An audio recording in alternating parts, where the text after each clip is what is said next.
আচ্ছা, আমরা লাস্ট হচ্ছে ইয়ং এর গুণাঙ্কের অঙ্কগুলা দেখছিলাম আজকে। তাহলে ইয়ং এর গুণাঙ্কের সাথে আয়তন গুণাঙ্ক, তারপর হচ্ছে ওই সংকোচনশীলতা গুণাঙ্ক, এগুলার দুই একটা ম্যাথ দেখার পর আমরা ওই প্যাসকেলের সূত্রের ম্যাথগুলাতে চলে যাব।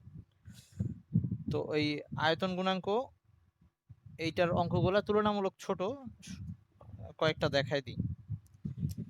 ধরো একটা হচ্ছে কোশ্চেন,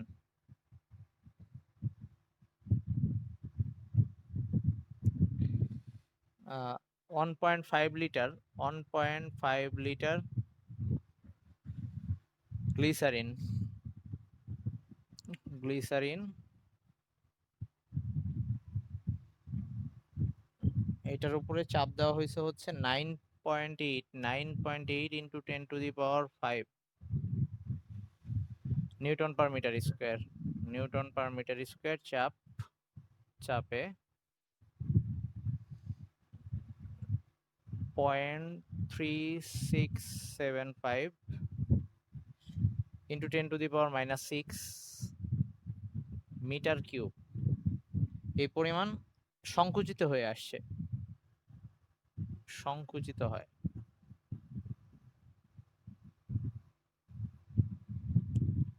তো বের করতে বলছে এই গ্লিসারিনের আয়তন গুণাঙ্ক কত। গ্লিসারিনের আয়তন গুণাঙ্ক কত?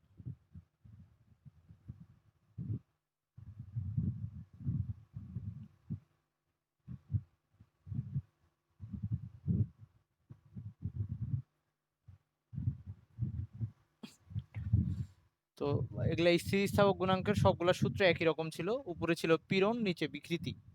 ইয়ং এর গুণাঙ্কের ক্ষেত্রে ওইটা ছিল দৈর্ঘ্য পীড়ন বাই দৈর্ঘ্য বিকৃতি, আর আয়তন গুণাঙ্কের ক্ষেত্রে এটা হবে হচ্ছে আয়তন পীড়ন বাই আয়তন বিকৃতি।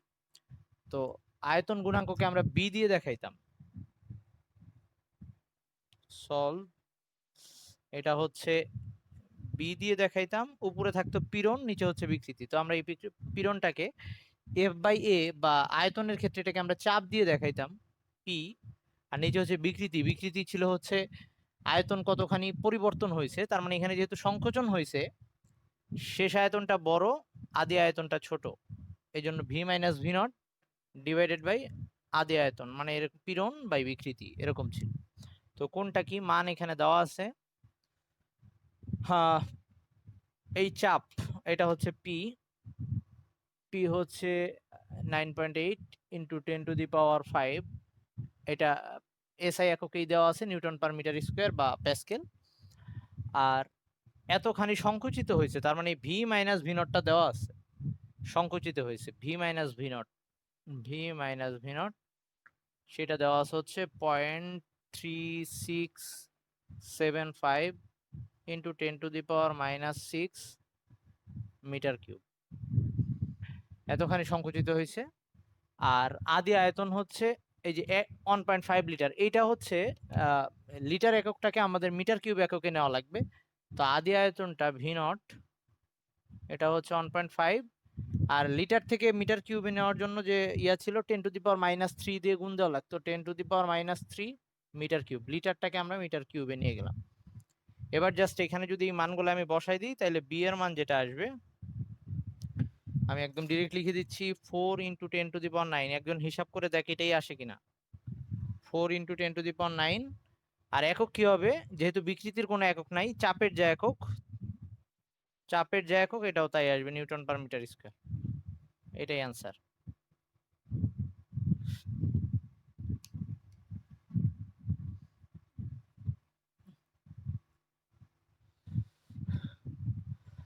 আচ্ছা, এখন যদি এই অঙ্কটার মধ্যেই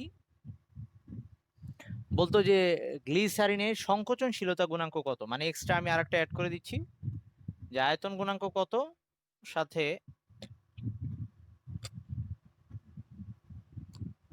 সংকোচনশীলতা গুণাঙ্ক কত।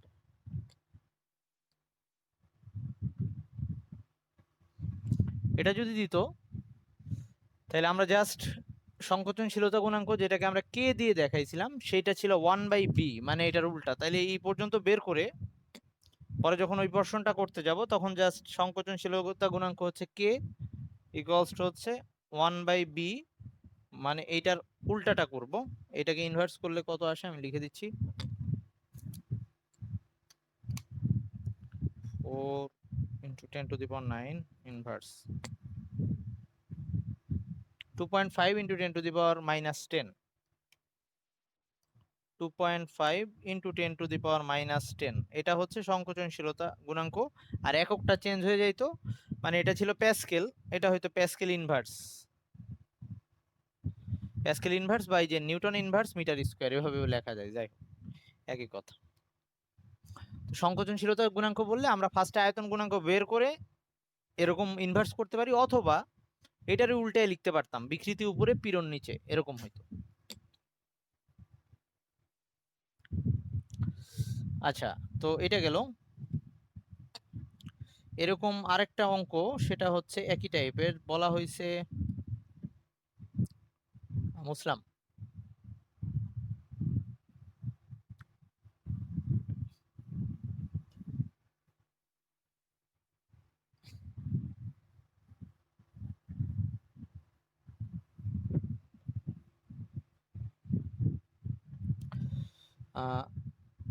একটা ধাতব গোলকের উপর একটি ধাতব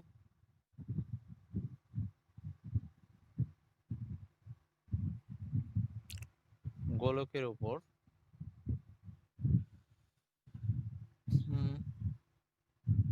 3 × 10⁶ newton per metre square, 3 × 10⁶ newton per metre square. আচ্ছা, আমি কি তোদের অনুশীলনীর যে স্থিতিস্থাপক গুণাঙ্কের অঙ্কটা ওটা করাইছিলাম ছক করে, যেটা দেওয়া ছিল? মনে হয় করাইছি নাকি? একদম প্রথম দিন ওটা করাইছি না, নাকি করাই নাই? অনুশীলনীর 2 নাম্বার অঙ্কটা করাই নাই? ওই তো ওইটাই স্থিতিস্থাপকতার, ওটাও ছিল ওই যে, ওটা করাই নাই। আচ্ছা, ওটা করাবো আজকে তাইলে। আচ্ছা, তো একটা ধাতব গোলকের উপরে এত নিউটন পার মিটার স্কয়ার আয়তন পীড়ন প্রয়োগ করা হলে, আয়তন পীড়ন প্রয়োগ করা হলে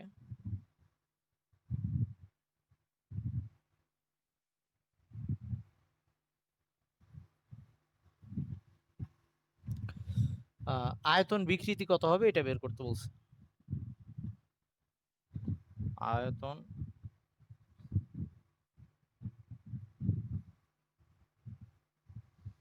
যেখানে তোকে আয়তন গুণাঙ্কটা বলে দেওয়া আছে, আয়তন গুণাঙ্ক হচ্ছে বি, যেটা বলে দেওয়া আছে 11.236 ×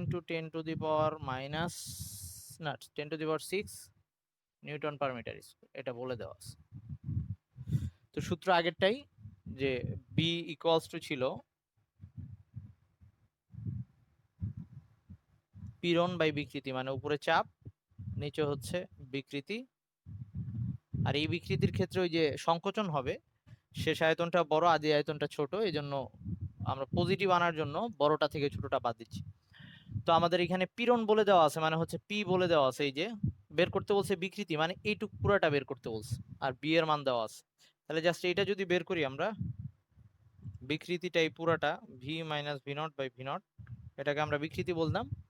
মান যদি বসাই দিই, উপরে হচ্ছে এই বি এর নিচে পি চলে আসবে, মানে উপরে 11.236 × 10⁶, আর নিচে হচ্ছে 3 × 10⁻,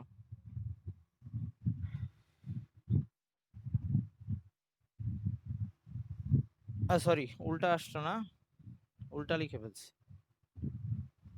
নাকি ঠিক লিখছি? বিএন, না না না, উল্টা লিখছি, হ্যাঁ, পি এর নিচে বি আসবে, মানে উপরে হবে 3 × 10⁶, আর নিচে হচ্ছে 11.236 × 10⁶।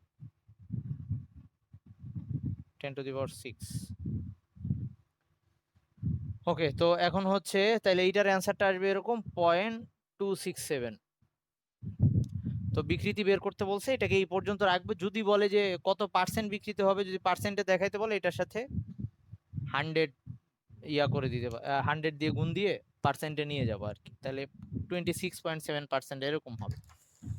আর যদি শুধু বিকৃতি বলে আমরা ওভাবেই রেখে দেব। ওকে, তাহলে এখন ওই অনুশীলনীর কোশ্চেনটায় যাচ্ছি।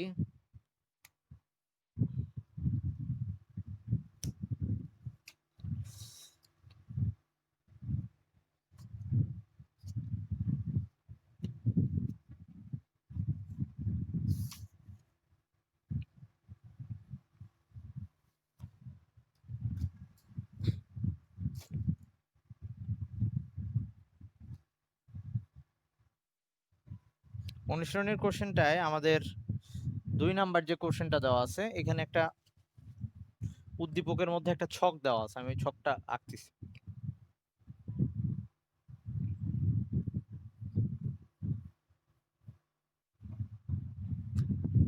অনুশীলনীর 2 নাম্বার।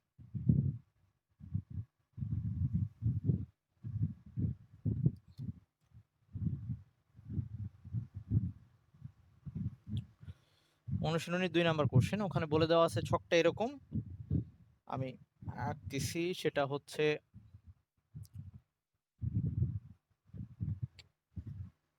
ভর কেজিতে, আর একটা L2 মানে শেষ দৈর্ঘ্য, সেটা দেওয়া আছে সেন্টিমিটারে, আর আদি দৈর্ঘ্য সেটাকে L1 দিয়ে লেখা আছে, সেটা হচ্ছে সেন্টিমিটারে। মানে একটা রাবারের দণ্ড বলতে পারিস অথবা ব্যান্ড বলতে পারি, যেটা সেই রাবারের নিচে ওয়েট ঝুলায় দেওয়া হয়েছে। তো সেটা হয় এরকম একটা কিছু হইতে পারে, লম্বা একটা রাবারের ব্যান্ড, তার নিচে ওয়েট ঝুলানো হয়েছে, এক একবার এক এক ভর ঝুলানো হয়েছে, তারপরে তার যে দৈর্ঘ্য চেঞ্জ হয়েছে সেটাকে ছক আকারে লেখা হয়েছে। তো একদম প্রথমে যখন রাবারের মধ্যে কোনো রকম ভর ঝুলানো হয় নাই, তার মানে প্রথমে যখন ভর নাই, জিরো, তখন এটার আদি দৈর্ঘ্য এই L1, এটা দেওয়া আছে হচ্ছে 10 সেন্টিমিটার, এটা দেওয়া আছে 10 সেন্টিমিটার, এবং যেহেতু ভর ঝুলানো হয় নাই তখন তার শেষ দৈর্ঘ্য 10 সেন্টিমিটার। তারপর সেকেন্ড এরকম দেখানো হয়েছে যে আমি যখন এইটার নিচে 0.4 কেজি, এরকম 0.4 কেজি ভর ঝুলাই দিছি, আদি দৈর্ঘ্য তো 10 সেন্টিমিটার ছিল, শেষ দৈর্ঘ্যটা তখন হয়ে গেছে 12 সেন্টিমিটার, 12 সেন্টিমিটার। এভাবে এটার ভর আরো বাড়াই দিছি, 1 কেজি যখন ঝুলাইছি তখন দৈর্ঘ্যটা হয়ে গেছে 15, আর এটা তখনও 10। তারপরে হচ্ছে যখন 1.4, আমি আর বেশি লিখবো না, 1.4, এখানে হচ্ছে তখন 17, এটা 10, আর লাস্টে হচ্ছে আমি এই পর্যন্ত, আচ্ছা 1.4 এই পর্যন্ত লিখলাম। আরো কয়েকটা ডাটা দেওয়া আছে, এর মধ্যে একটা ডাটা আমি লিখতেছি, ধর যখন 4 ইউজ করা হয়েছে, আই মিন 4 কেজি ভর ঝুলানো হয়েছে, একটা ওয়েট দেওয়া আছে, দেখ আরো কয়েকটা ডাটা আছে, আমি ওগুলো লিখতেছি না কারণ ওগুলো আমরা ইউজ করব না। কেন করব না সেটাও বলতেছি। যখন 4 কেজি ইউজ করা ভর দেওয়া হয়েছে, তখন এইটা হয়েছে হচ্ছে শেষ দৈর্ঘ্য হয়ে গেছে 30, আর আদি দৈর্ঘ্যটা 10.2, এইটা লেখা হয়েছে। আচ্ছা, মানে হচ্ছে ভর সরাই নেওয়ার পর এই L1 এর পরিচয়টা হচ্ছে ভর সরাই নেওয়ার পরে যে দৈর্ঘ্যটা ছিল আর কি। তার মানে ব্যাপারটা এরকম দাঁড়াচ্ছে যে আমরা স্থিতিস্থাপকতার সংজ্ঞা এরকম দিছিলাম যে কোনো বস্তুর উপরে বল প্রয়োগ করার পরে, বাইরে থেকে বল প্রয়োগ করার পরে বল সরাই নিলে বস্তু যদি আগের আকার আয়তন সম্পূর্ণরূপে ফিরে পায়, তখন বলতাম যে সে স্থিতিস্থাপক, এবং তার একটা স্থিতিস্থাপক সীমা ছিল, মানে যতক্ষণ পর্যন্ত সে পুরাপুরিভাবে আগের অবস্থায় ফিরে যাইতে পারবে। তো এই যে এইটা দিয়ে মিন করতেছে, যখন আমি 4 কেজি ভর ঝুলাইছি সে আর আগের অবস্থায় ফিরে যাইতে পারে না, আগের অবস্থা ছিল তার 10 সেন্টিমিটার, সে একটু বেড়ে গেছে, মানে বোঝা যাচ্ছে যে ওর স্থিতিস্থাপকতাটা নষ্ট হয়ে গেছে। মাঝে মাঝে স্প্রিং টানতে টানতে এরকম হয়ে যায়, সে আর আগের অবস্থায় যায় না, বা রাবারের ক্ষেত্রে ওটা হয়। তো আমরা যত স্থিতিস্থাপকতার যত সূত্র, সবগুলোর মধ্যে লেখা ছিল এরকম স্থিতিস্থাপক সীমার মধ্যে। তার মানে আমি যদি এই অঙ্কটা ওই স্থিতিস্থাপকতার সূত্র দিয়ে করতে যাই, তাহলে আমি কোন ডাটাগুলো ইউজ করতে পারবো স্থিতিস্থাপক সীমার মধ্যে যেগুলো আছে, এবং সেই ডাটাটা এই যে 3 কেজি পর্যন্ত ওই ডাটাটা নেওয়া যাবে, পরেরগুলো নেওয়া যাবে না। মানে 4 কেজি 5 কেজির জন্য যে ডাটাগুলো আছে ওগুলো আমরা সূত্রে ইউজ করতে পারবো না। কারণ আমাদের হুকের সূত্রের প্রথম কথাটাই ছিল স্থিতিস্থাপক সীমার মধ্যে, এরকম কথাবার্তা ছিল। তো এই অঙ্কটাকে কয়েকভাবে করা আছে এক এক জায়গায়, কোনোটায় ঐকিক নিয়ম দিয়ে করা আছে, বাট আমরা ঐকিক নিয়ম না করে সূত্র ইউজ করব। আচ্ছা, তাহলে ব্যাপারটা হচ্ছে এল অন, যেটা এল অন হচ্ছে ভরটা সরায় নেওয়ার পরে সে যে দৈর্ঘ্য থাকে, এল টু হচ্ছে ভর ঝুলানো অবস্থায় দৈর্ঘ্য। তার মানে যখন কোনো ভর দেই নাই তখন তার 10 সেন্টিমিটার ছিল, তার মানে আমি যে ভর ঝুলাই তারপরে যদি সরাই নিই আবার তার 10 সেন্টিমিটারে চলে আসার কথা। যতক্ষণ পর্যন্ত সে 10 সেন্টিমিটার দৈর্ঘ্য দেখাবে ভর সরাই নেওয়ার পর, ততক্ষণ পর্যন্ত সেই স্থিতিস্থাপক সীমার মধ্যে আছে। আর এটা যখন দেখাইতে পারবে না, তার মানে তার স্থিতিস্থাপক সীমা নষ্ট হয়ে গেছে, তার স্থিতিস্থাপক ধর্ম নাই তখন। তো এই যে এইখান থেকে শুরু হয়েছে তার স্থিতিস্থাপক ধর্ম নাই। আগে আরো 2-3টা ডাটা আছে, ওইটা আমি লিখি নাই, কারণ আমাদের এই কয়টা ডাটা দিয়ে হয়ে যাবে, বা ওগুলা নিয়েও করা যাবে, কিন্তু এগুলা নেওয়া যাবে না যেখানে আদি দৈর্ঘ্য আর 10 নাই, ওই ডাটাগুলো নেওয়া যাবে না। আচ্ছা, কিন্তু উদ্দীপকে দেওয়া থাকতেই পারে। ওকে, এখন আসি। তো আমাদের গ নাম্বারের কোশ্চেনটা হচ্ছে, গ নাম্বারের কোশ্চেন হচ্ছে, আমি যদি বস্তুটার এখানে 2.7 কেজি, আই মিন ঝুলানো ভর, যেটাকে এম দিয়ে দেখানো হয়েছে, এম হচ্ছে ভর, এই এমটা যদি 2.7 কেজি ঝুলাইতাম, তখন এল টু মানে শেষ দৈর্ঘ্যটা কত হইতো, সেটা আমাকে বের করতে বলছে। এটা হচ্ছে গ নাম্বারের কোশ্চেন। তো আমাদের উদ্দীপকের ডাটার মধ্যে 0.4 কেজি, 1 কেজি, 1.4 কেজি, আরও 2.2 কেজি, 3 কেজি এসব আছে, বাট 2.7 কেজির জন্য কত সেটা দেওয়া নেই। কিন্তু আমরা এটা দেখতেছি যে 2.7 কেজিটা এই যে তার স্থিতিস্থাপক সীমার মধ্যেই আছে, কারণ হচ্ছে তার স্থিতিস্থাপকতা নষ্ট হয়েছে 4 কেজি থেকে, এর আগে পর্যন্ত তার স্থিতিস্থাপক সীমা ছিল, ঠিক ছিল। তাহলে 2.7 কেজি, এই ডাটাটা আমি স্থিতিস্থাপকের যে স্থিতিস্থাপকতার যে সূত্রগুলো আমরা শিখছি সেটার মধ্যে ইউজ করতে পারবো। তাহলে আমরা হুকের সূত্রটা দিয়েই কাজটা করব। তো আমরা ওই হুকের সূত্র থেকে একটা সূত্র জানতাম যে স্প্রিং এর ক্ষেত্রে আমরা ওই যে কোন চ্যাপ্টারে পড়ে আসলাম, বলের মধ্যে মেবি পড়ে আসছিলাম, F equals to K x, মনে পড়ে কি, মাইনাস কে এক্স ছিল।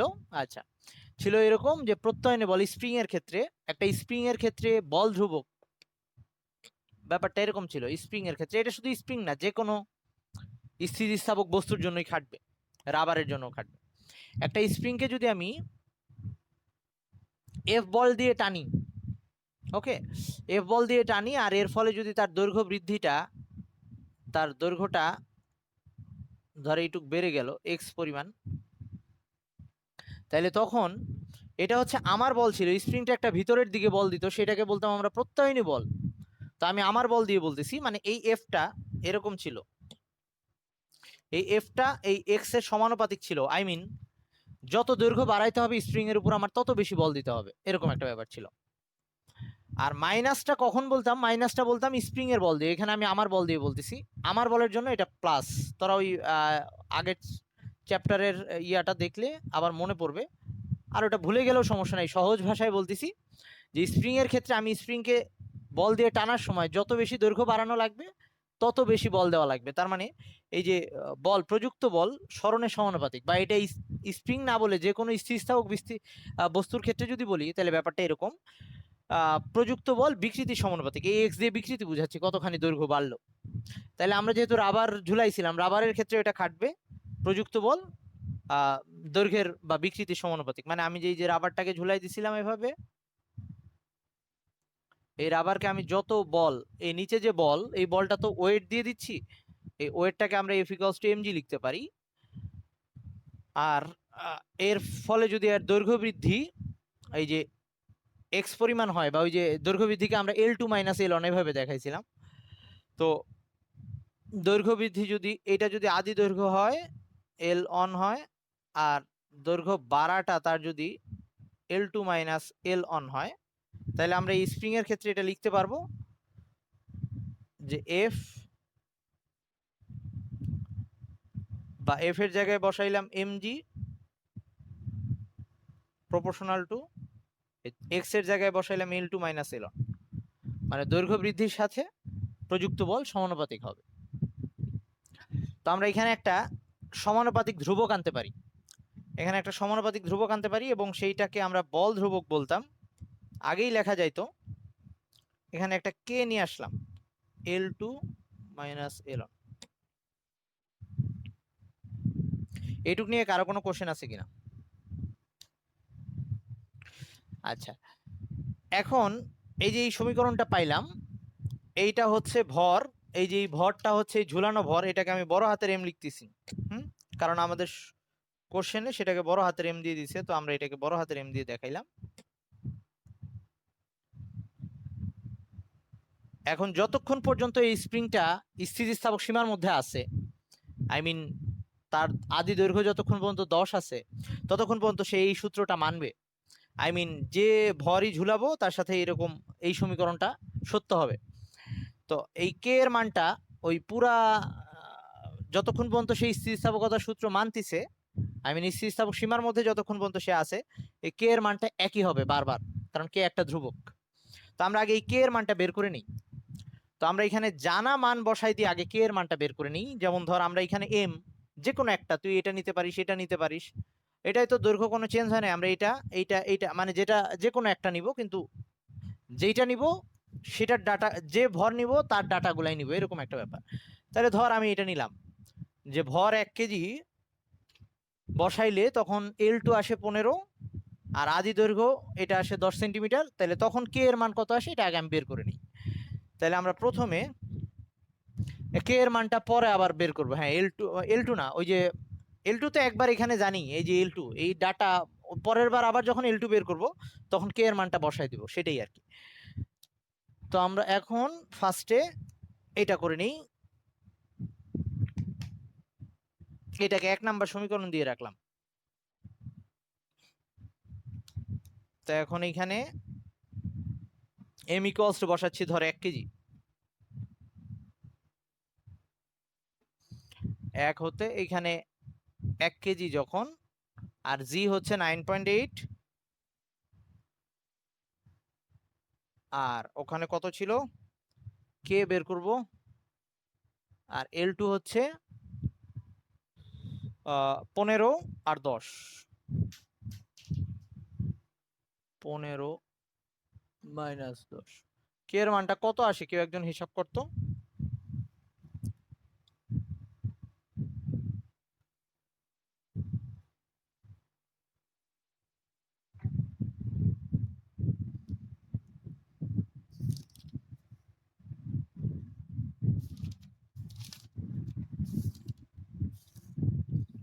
দাঁড়া দাঁড়া,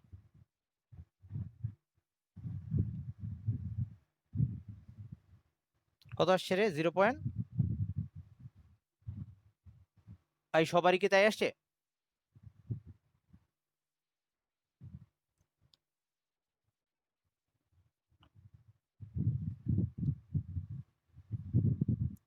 কেউ কথা কয় না, কি সমস্যা? কত আসছে? 0 পয়েন্ট। আচ্ছা, আমরা আরেকটা কাজ করি একটু, ধর এখানে এই যে 15 আর 10 এটা কিন্তু সেন্টিমিটার এককে দেওয়া, ওকে। আর এই যে 9.8 বসাইছি, এটা হচ্ছে মিটার পার সেকেন্ড এককে দেওয়া, 9.8। তো আমরা এটারে এক কাজ করতে পারি যে এটারেও সেন্টিমিটারে নিয়ে নিতে পারি। এটারে যদি সেন্টিমিটারে নিয়ে নেই তাহলে আমাদের ব্যাপারটা এরকম আসবে, এই 9.8 রে যদি আমি মিটার পার সেকেন্ডকে যদি আমি ইয়া করি, ওই সেন্টিমিটারে নেই, মানে 100 দিয়ে গুণ দিই, তাহলে কত আসতেছে? 998 আসতেছে, তাই না? না, সরি, 980, 980, 980। তাইলে এবার কত আসছে রে বলতো একটু? 5 ডিভাইডেড বাই 980, আচ্ছা আমি করতেছি, 980, এটা আসে বোধ হয় 5 into 10 to the power minus, না উল্টা হয়ে গেল, উল্টা ভাগ দিয়ে ফেলছি, ওয়েট, 980 ভাগ 5, 196 আসছে, 196 এককটা তাইলে হবে এবার নিউটন পার সেন্টিমিটার, কারণ আমরা দুইটাই সেন্টিমিটারে নিয়ে নিছি। হ্যাঁ, নিউটন পার সেন্টিমিটার।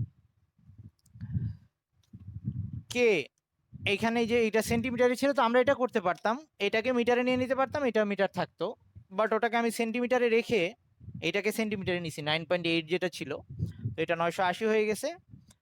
আর এইটার সাথে এই কে এর মান বের করার জন্য 980 কে ভাগ দিছি 5 দিয়ে, তাতে 196 আসছে। এখন কে এর এককটা কি ছিল, এই যে কে এর এককটা দেখ, এই যে এইখান থেকে আসছে, এমজির একক হচ্ছে নিউটন আর এটা হচ্ছে সেন্টিমিটার, তাহলে এরকম নিউটন পার সেন্টিমিটার এভাবে আসছে আর কি।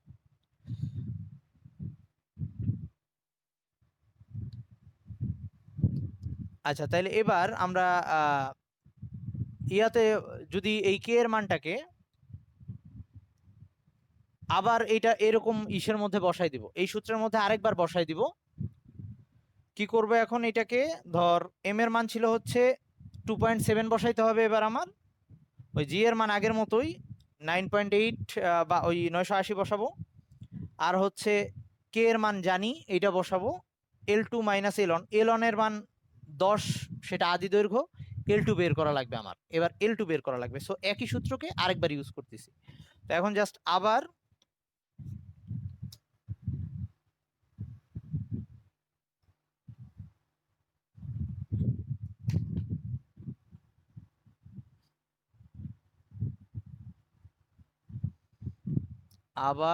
এক হতে এম এর জায়গায় বসাচ্ছি 2.7, জি হচ্ছে 9.8 ছিল, সেটাকে 980 বানাই দিলাম। আর কে হচ্ছে কত আসছিল, কে 196, আর L2 জানি না, বের করা লাগবে, আর এটা হচ্ছে 10, আদি দৈর্ঘ্য 10 সেন্টিমিটার। তাহলে এবার হিসাবটা করি কত আসে,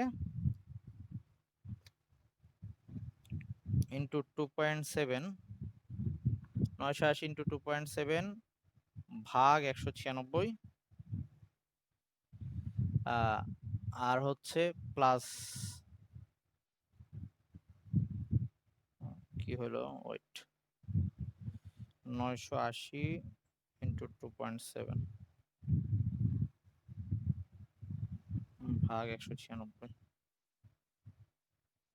আচ্ছা, তাহলে আমার এইদিকে আসতেছে, এইটুক ভাগ করলে আসতেছে 13.5, 13.5, আর এদিকে আছে L2 মাইনাস 10, তার মানে L2 সমান সমান আমার আসতেছে 13 আর 10 যোগ করে দিলে 23.5, আর এককটা হবে সেন্টিমিটারে।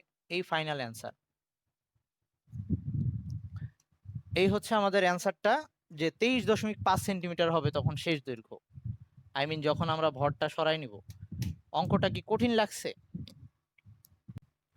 মানে ব্যাপারটা হচ্ছে শুধু তুই ওই মানগুলো নিতে পারবি না যেখানে স্থিতিস্থাপকতা নষ্ট হয়ে গেছে, ওই মান বাদ দিয়ে বাকি যে মানগুলো বসাই অঙ্কটা করিস না কেন। আর এই যে প্রথমটা নিবি না, কারণ প্রথমটায় তাহলে ওই যে 0 হয়ে যাবে, ওটা দরকার নাই। বাকি যে কোনোটা যদি নিস তাইলে মান কে এর মান সবসময় ওটাই আসবে, এবং অ্যান্সারটাও 23.5 এটাই আসবে সেন্টিমিটার। আমরা কিন্তু অঙ্কটা ওভাবেও করতে পারতাম, ওই যে দৈর্ঘ্যগুলোকে মিটারে নিয়ে নিতে পারতাম, তাইলে আর এটাকে 980 বানাইতাম না, 9.8 রাখতে পারতাম। সো সেই ক্ষেত্রে আমাদের এই লাস্টের অ্যান্সারটা 23.5 সেন্টিমিটার না এসে মিটারে আসতো, সেটা আসতো হচ্ছে 0.3235 মিটার এরকম আসতো। আর তখন এগুলার মধ্যেও কিন্তু এই যে এটাকেও মিটারে নিতে হইতো, সবগুলাকে আমরা মিটারে নিয়ে নিতাম, সব দৈর্ঘ্যগুলাকে, তো ওভাবেও করা যেত, একই কথা। আচ্ছা, তাইলে এবার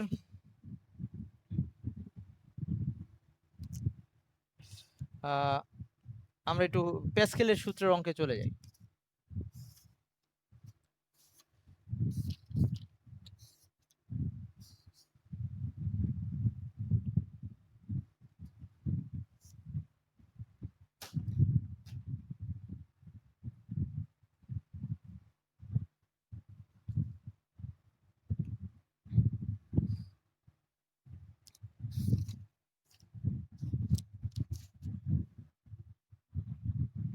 আচ্ছা, ঘ নাম্বারে একটা মানে ছিল যে এখানে কোশ্চেনটা বলছে যে একটা যন্ত্রের নকশা আঁকতে বলছে, যেটা হচ্ছে প্রতিদিন কাজে লাগানো যায় এরকম একটা যন্ত্রের নকশা আঁকতে বলছে। তো এইটার জন্য তোরা যেটা করবি, ওই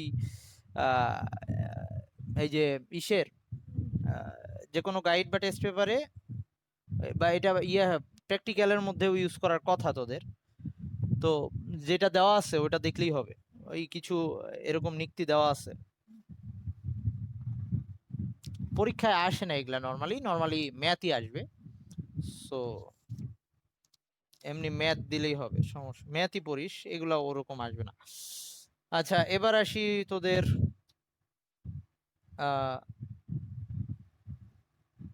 প্যাসকেলের একটা সূত্রের একটা অঙ্কে যাচ্ছি।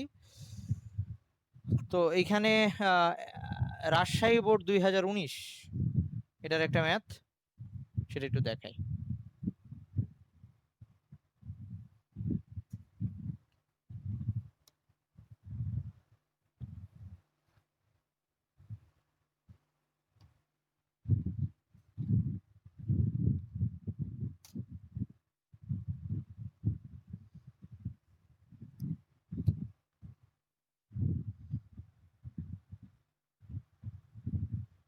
রাজশাহী বোর্ড 2019, তো এটার মধ্যে ওই যে প্যাসকেলের সূত্রের আমরা যে একটা প্রয়োগ পড়ছিলাম বা বল বৃদ্ধিকরণ নীতি, তো সেইটারই একটা চিত্র আঁকা আছে এইখানে। তো আমি চিত্রটা আঁকতেছি যে বড় পিস্টন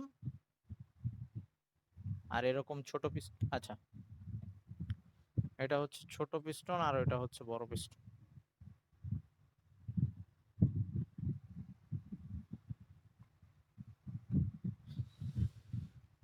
ওকে, তো একটার এই পিস্টন একের যে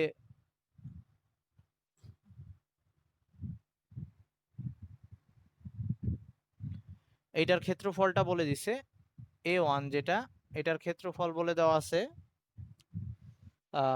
0.09, মেবি হ্যাঁ 0.09 মিটার স্কোয়ার, এটা বলে দেওয়া আছে এটার ক্ষেত্রফল। আর এখানে বল প্রয়োগ করা হয়েছে যেটা, এই পিস্টনে বল প্রয়োগ করা হয়েছে F1 বল প্রয়োগ করা হয়েছে, যেটার মান বলে দেওয়া আছে হচ্ছে 500 নিউটন। 500 নিউটন বল প্রয়োগ করা হয়েছে। আর এর ফলে এটার উপরে বল প্রয়োগ করার ফলে এই পিস্টনটা নেমে আসছে এত দূর, এইখানে তার নতুন পজিশন হয়ে গেছে, এই জায়গায় নেমে আসছে। এই দৈর্ঘ্যটা বলে দেওয়া আছে, এটাকে আমরা L1 দিয়ে দেখাই। L1 দিয়ে দেখানো নাই, আমি দেখাইলাম। এটা 5 সেন্টিমিটার নেমে আসছে। আর ওই সাইডে এই বড় পিস্টনটার ক্ষেত্রফল বলে দেওয়া আছে হচ্ছে A2, এটা বলে দেওয়া আছে হচ্ছে 2.7 মিটার স্কোয়ার, 2.7 মিটার স্কোয়ার এটা বলে দেওয়া আছে। আর এটা তো এইখানে ধাক্কা দেওয়ার কারণে এটা উপরে উঠে গেছে, এটার উপরে হয়তো F2 বল প্রয়োগ উপরের দিকে, তো সেটা জানি না আমরা, ওটা বের করা লাগবে। আরো একটা ব্যাপার যে এটা যদি L1 পরিমাণ নেমে আসে তাহলে এটা আবার একটা নির্দিষ্ট দৈর্ঘ্য পরিমাণ উঠবে, ধরলাম এটা L2 পরিমাণ উঠছে, কিন্তু সেটা কত উঠছে ওটা আমরা জানি না, মানে F2টাও জানি না, L2টাও জানি না। তো আমাদের কোশ্চেনটা হচ্ছে গ নাম্বারে বলা হয়েছে F2 এর মান নির্ণয় করতে। গ নাম্বার কোশ্চেন হচ্ছে F2 কত, এটা বের করব। তো আমাদের বল বৃদ্ধিকরণ নীতির যে সূত্র ছিল, সূত্রটা এরকম ছিল যে F1 by A1 equals to F2 by A2, এটা ছিল সূত্র। তো এখান থেকে আমরা F2 ইজিলি বের করে ফেলতে পারি। তো F2 সমান সমান এরকম আসতেছে, F2 ইকুয়ালস টু হচ্ছে F1 by A1 into A2। তো মানগুলা বসাই দিই। F1 যেটা বলে দেওয়া আছে হচ্ছে 500 নিউটন,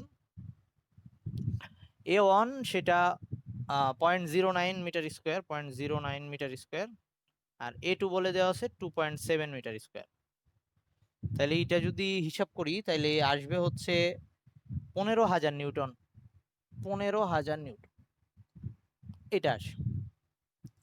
তার মানে এটা হচ্ছে আমার গ নাম্বারের অ্যান্সার, এই ছোট্ট অঙ্ক এটুক করলেই পুরো ফুল মার্ক পাওয়া যাবে। এখন কথা হচ্ছে তার মানে বল বৃদ্ধিকরণ নীতিটা এরকমই ছিল যে ছোট পিস্টনে আমরা অল্প বল প্রয়োগ করে বড় পিস্টনে অনেক বেশি পরিমাণে বল পাইতাম।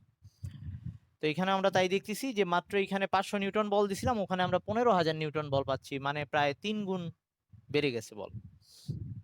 আচ্ছা এবার আসি আমাদের হ্যাঁ এই অঙ্ক অনেক আসে। এবার 4 নাম্বারে ঘ নাম্বারে যেটা, ওটা আমরা থিওরি আকারে পড়ছিলাম।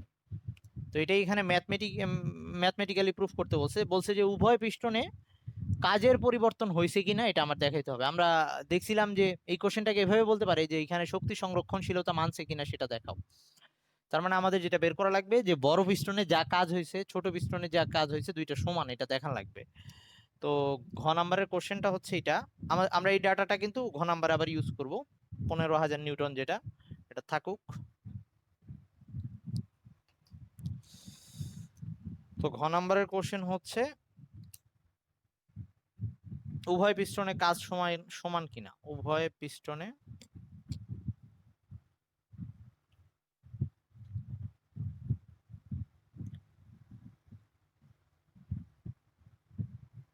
সমান কিনা এটা আমাকে গাণিতিকভাবে ব্যাখ্যা করা লাগবে। তাহলে এই ক্ষেত্রে আমরা ফার্স্টে ছোট পিস্টনের কাজটা দেখি, যে ছোট পিস্টনের কাজ যেটা, ছোট পিস্টন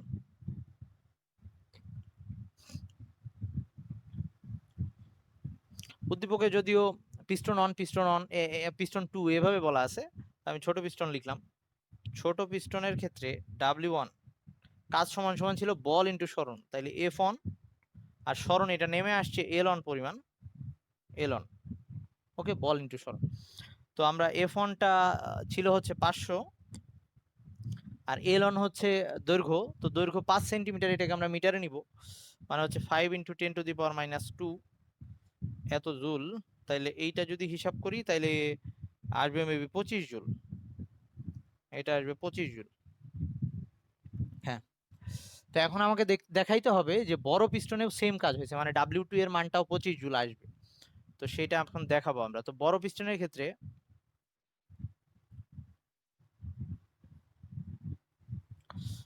W2 = F2 × L2।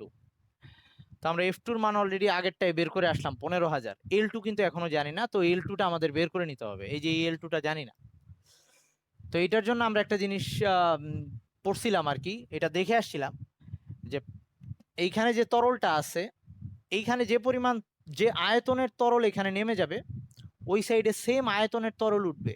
দুই সাইডে নেমে যাওয়া আর উঠে আসা তরলের আয়তন সমান হবে, উচ্চতা এক হবে না, আয়তন সমান হবে।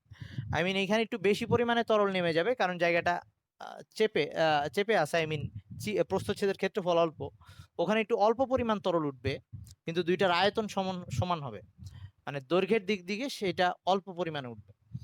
তো আমরা এইটার জন্য যেটা পড়ছিলাম যে আয়তন দুই জায়গায় সমান, তো আয়তন সমান সমান ছিল হচ্ছে দৈর্ঘ্য প্রস্থ ইন্টু উচ্চতা, আর দৈর্ঘ্য আর প্রস্থ মানে হচ্ছে ক্ষেত্রফল, আর উচ্চতা বলতে যে এলন, তার মানে ক্ষেত্রফল ইন্টু উচ্চতা, এটা ছিল আয়তন। তাইলে দুইটা পিস্টনের ক্ষেত্রে এই জিনিসটা সমান হবে। যে আবার এই যে ছোট পিস্টনের ক্ষেত্রফল আর ছোট পিস্টনে যে নেমে আসা দৈর্ঘ্য মানে আয়তন, আর ওইটা হচ্ছে বড় পিস্টনের ক্ষেত্রফল আর বড় পিস্টনে উঠে যাওয়া তরলের দৈর্ঘ্য।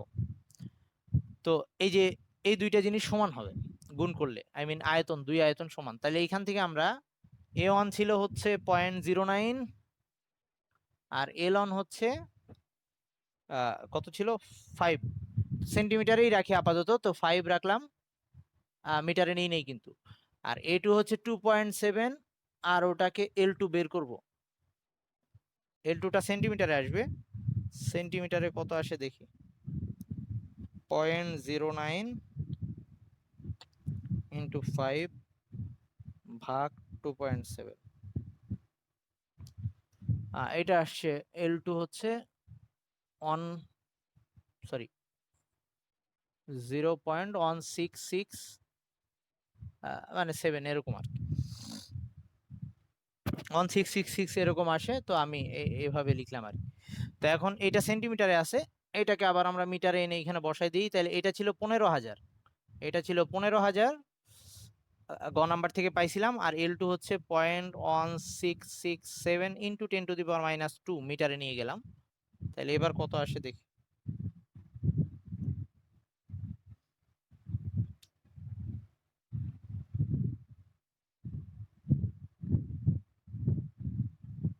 হ্যাঁ 25 আসছে এটাও, হ্যাঁ এটাও 25 আসছে। তো 25 জুল আসবেই, মানে নাইলে শক্তির নিত্যতা সূত্রটা মানতেছেন।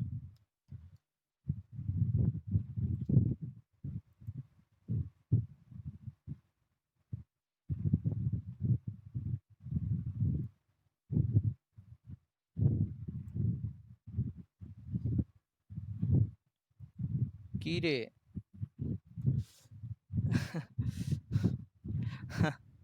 হামিম নাকি রে?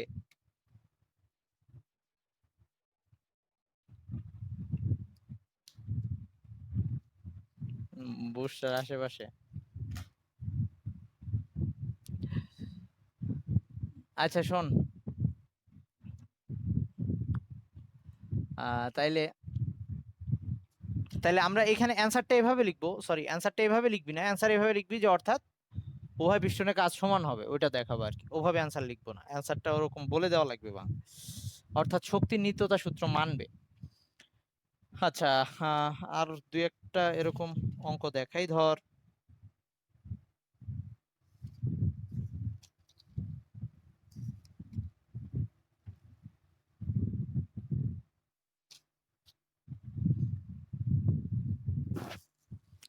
ঠিক এই টাইপেরই আর একটা অঙ্ক বলছে যে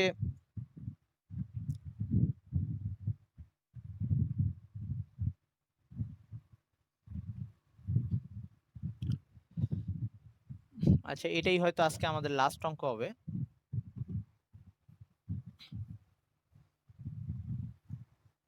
ভাই বুঝতেছিস তো? আচ্ছা এটা হচ্ছে বরিশাল বোর্ড 2017।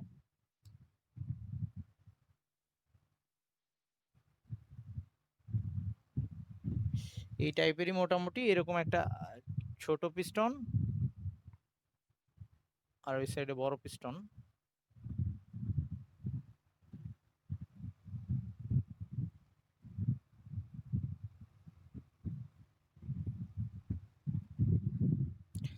তো এখানে ব্যাস ব্যাস বলে দেওয়া আছে, এই ছোট পিস্টনটার ব্যাস যেটাকে D1 দিয়ে লেখা আছে, এটা বলে দেওয়া আছে 20 সেন্টিমিটার।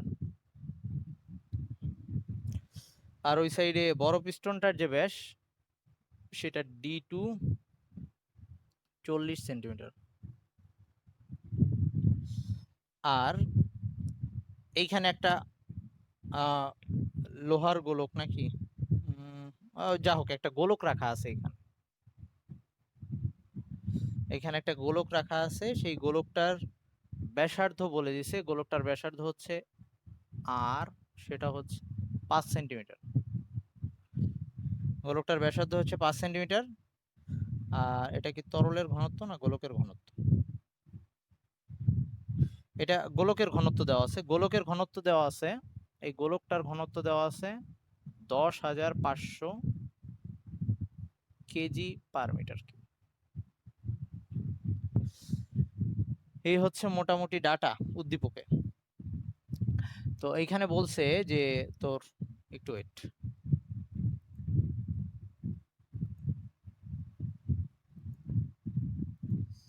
এখানে বলছে গ নাম্বারে বলছে গোলকের ভর নির্ণয় করতে। গ নাম্বারে বলে দেওয়া আছে গোলকের ভর নির্ণয় করতে হবে।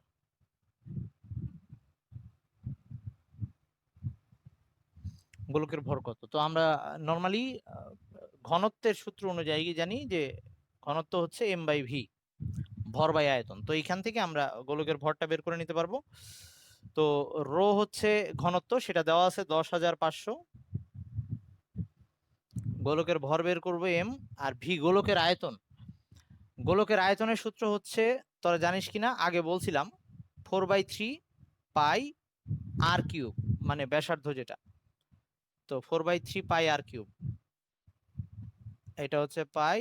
আর আর কিউব হচ্ছে বলে দেওয়া আছে 5 সেন্টিমিটার, ওটাকে আমরা যদি মিটারে নেই 5 × 10⁻², এই কিউব। এটা হচ্ছে গোলকের আয়তন নির্ণয়ের সূত্র, 4/3 পাই আর কিউব। তো এখন এগুলা ডাটা যদি বসাই দিই, পাই এর মান হচ্ছে 3.1416, আর এই পুরোটা ক্যালকুলেট করলে এম যা আসবে আমি ডিরেক্ট বসাই দিচ্ছি। এম আসার কথা হচ্ছে 5.49। দেখতো একজন এটাই আসে কিনা, 5.49।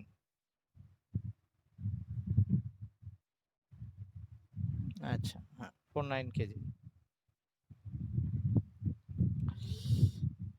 আচ্ছা এটা গেল গোলকের ভর।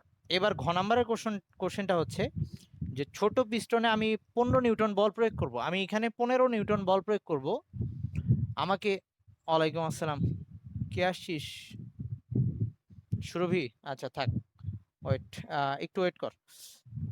এটা 9 এর ক্লাস চলতেছে, ওয়েট কর একটু। তো এখানে আমরা 15 নিউটন বল প্রয়োগ করব ছোট পিস্টনটাতে। তাতে বড় পিস্টনের এই যে গোলকটা আছে এটাকে উপরে উঠাইতে পারবো কিনা। তো ওই বস্তুটাকে যদি উপরে উঠাইতে চাই তাহলে ওর ওজনের চেয়ে বেশি বল দেওয়া লাগবে। ও যত ওজন আছে তার ওজনের চেয়ে বেশি বল দিয়ে তাকে উপরে তুলতে হবে, অথবা মিনিমাম তার সমান বল দেওয়া লাগবে। ওকে, ওজনের সমান বল দেওয়া। তো আমরা এখন দেখতে যাচ্ছি যে ছোট পিস্টনে আমি 15 নিউটন বল দিব, মানে F1 যদি 15 নিউটন হয়, আমি এবার বের করব এখানে F2 কত হচ্ছে। F2 কত হচ্ছে এটা দেখা লাগবে। এই F2 যদি তার এই গোলকটার ওজনের চেয়ে বেশি হয় তাহলে বস্তুটাকে উপরে তোলা যাবে, বা ওজনের মিনিমাম সমান হইতে হবে। তো এবার ঘ নাম্বারের জন্য যে ওই বস্তুটাকে আমরা উপরে তুলতে পারবো কিনা এটা যদি জানতে চাই তাহলে আগে F2 বের করা লাগবে। তো F2 সূত্রটা এরকম ছিল, ওই F1 বাই ওই বল বৃদ্ধিকরণ নীতি থেকে F1 by A1 into A2। তাইলে F1 হচ্ছে আমাদের 15 নিউটন, আর A1 হচ্ছে ক্ষেত্রফল। তো ক্ষেত্রফল কেমনে বের করে, পিস্টনের ক্ষেত্রফল, যেহেতু বৃত্তাকার পিস্টন, এরা কিন্তু বৃত্তাকার পিস্টন, উপর দিয়ে দেখলে এরকম। তো বৃত্তাকার পিস্টনের ক্ষেত্রফল হচ্ছে পাই আর স্কয়ার, পিস্টনের ক্ষেত্রফল হচ্ছে পাই আর স্কয়ার। তো এখানে আমাদের পাই আর মানে হচ্ছে ব্যাসার্ধ, দেওয়া আছে ব্যাস, তো ব্যাসের অর্ধেক করলে ব্যাসার্ধ পাবে, তার মানে হচ্ছে আর স্কয়ারটা হবে ওই 20/2 মানে হচ্ছে 10 সেন্টিমিটার। 10, আচ্ছা আমি এভাবে লিখে দিচ্ছি, 20/2 ইন্টু 10⁻⁻2 স্কোয়ার। এটা লিখলাম পাই আর স্কোয়ার, মানে ওই যে ব্যাসকে অর্ধেক করে লিখলাম, আর এই 10⁻⁻2 মিটারে নেওয়ার জন্য নিছি। আর A2 সেটা হচ্ছে ওই বড় পিস্টনটার জন্য, তাহলে বড় পিস্টনের ক্ষেত্রফল হবে পাই R2 স্কোয়ার, সেটা হচ্ছে 40/2 ইন্টু 10⁻⁻2 মিটারে নেওয়ার জন্য স্কোয়ার। এটা হচ্ছে বড় পিস্টনের ক্ষেত্রফল। ওয়ালাইকুম আসসালাম। এটা হচ্ছে ছোট পিস্টনের ক্ষেত্রফল। তো এটাকে যদি আমি হিসাব করি, মেবি আসার কথা, একবারে লিখে দিচ্ছি আমি। F2 এর মান আসে হচ্ছে 60 নিউটন, F2 এর মান আসবে 60 নিউটন। তো এখন আমার দেখা লাগবে এই বস্তুটার ওজন কত। এই বস্তুটার ওজন কি 60 নিউটনের বেশি না কম? তো বস্তুর ওজন যেটা, সেটা যদি আমরা একটু দেখি, ডাব্লিউটা ছিল হচ্ছে mg, আমরা এম বের করে আসছিলাম 4 পয়েন্ট কত জানে ছিল রে, নাকি 5.49, 5.49 ইন্টু 9.8, এটা যদি গুণ করি কত আসে, 5.49 ইন্টু 9.8 আসে হচ্ছে 53.802 এরকম আর কি।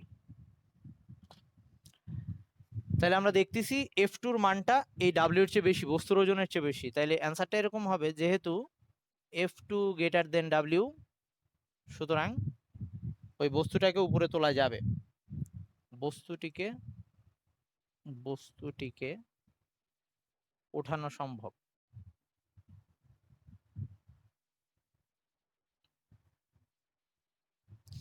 ওকে, এই তাহলে আজকে তোদের এই পর্যন্ত থাক। তোরা এই প্যাসকেলের সূত্র রিলেটেড আর ওই যে স্থিতিস্থাপকতা রিলেটেড যে ম্যাথগুলো আছে ওগুলা দেখিস, কোনো প্রবলেম থাকলে বলিস পরের দিন। আর আরো কিছু আরো টাইপের অঙ্ক বাদ আছে, সেগুলো পরের দিন দেখবে ইনশাল্লাহ।